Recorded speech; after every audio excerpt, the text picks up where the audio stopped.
হ্যাঁ ছাড়, জ্যান্ত জ্যান্ত থেকে যাবে না। চিতি কাঁকড়া তাহলে বড় বড় নাকি?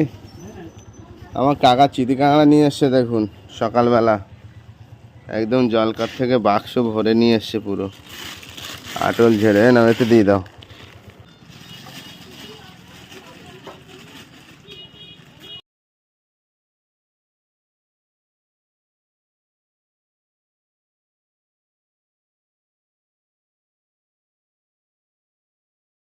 ওটা কতটা হলো? 500?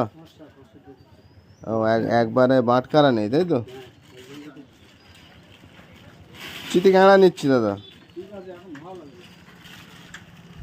এই গ্লাভসটা কি জন্য পড়েছো? হাতে কামড়ে দেয়? আচ্ছা, প্রোটেকশন। সব জ্যান্ত জ্যান্ত থেকে যাবে না? হ্যাঁ, এ মরবে না, একটা মরবে না। এই সাংঘাতিক মাল, বাঘের বাচ্চা। বাঘের বাচ্চা।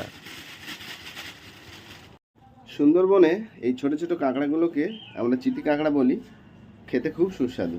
এই কাঁকড়াগুলো কে কে খেয়েছেন অবশ্যই কমেন্ট বক্সে কমেন্ট করবেন, আর কেমন লাগে সেটাও জানাবেন। Thank you.